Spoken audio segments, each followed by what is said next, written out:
కరీంనగర్ జిల్లాలో శాతవాహన యూనివర్సిటీ ఎదుట ఏబీవీపీ ఆధ్వర్యంలో నిరసన తెలిపారు. యూనివర్సిటీల భూములు పూర్తిగా కబ్జాలకు గురవుతున్నాయని ఏబీవీపీ రాష్ట్ర సంయుక్త కార్యదర్శి మల్లెల రాకేష్ అన్నారు. ప్రజాప్రభుత్వ పాలనలో విద్యార్థులు, నిరుద్యోగులు, ప్రజలు ప్రశాంతంగా జీవించలేకపోతున్నారని పేర్కొన్నారు.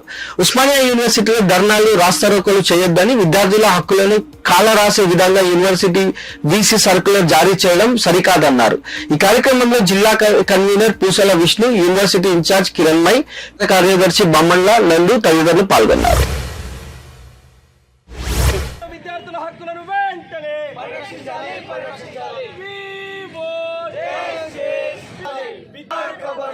విద్యార్థులతో చెలగాటమా పరిరక్షించాలి. యూనివర్సిటీ భూములను వెంటనే కాపాడాలి. విద్యార్థుల హక్కులను వెంటనే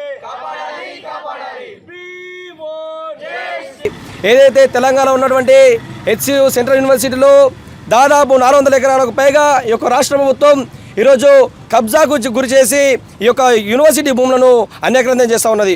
ఈరోజు విద్యార్థులకు కావాల్సినటువంటి రీసెర్చ్కి సంబంధించినటువంటి ఆ భూములలో ఈరోజు బయోడైవర్సిటీ కావచ్చు, ఇంతకుముందు ఉన్నటువంటి ఒక బయోడైవర్సిటీ అనే యూనివర్సిటీలో కూడా ఈరోజు హైకోర్టు కేటాయించడం చాలా బాధాకరం. దీన్ని వెంటనే వెనక్కి తీసుకోవాలని చెప్పేసి ఏబీ డిమాండ్ చేస్తూ ఉంది.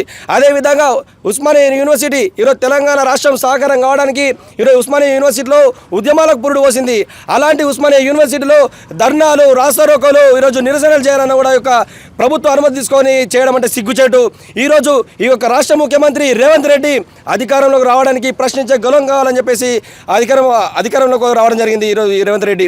కానీ ఈరోజు నువ్వు అధికారంలోకి వచ్చిన తర్వాత ఈరోజు నువ్వు కూడా నియంత పాలన విధంగా విద్యార్థుల హక్కులను, విద్యార్థుల యొక్క నైతిక బాధ్యతలను తొక్కే విధంగా ఈరోజు విద్యార్థుల యొక్క హక్కులను కారణించే విధంగా ఈ యొక్క జీవోలు పాస్ చేసి విద్యార్థులు ధర్నాలు చేయొద్దు, రాస్తారోకోలు చేయొద్దు, వాళ్ళ యొక్క సమస్యలను చెప్పుకోవద్దని చెప్పేసి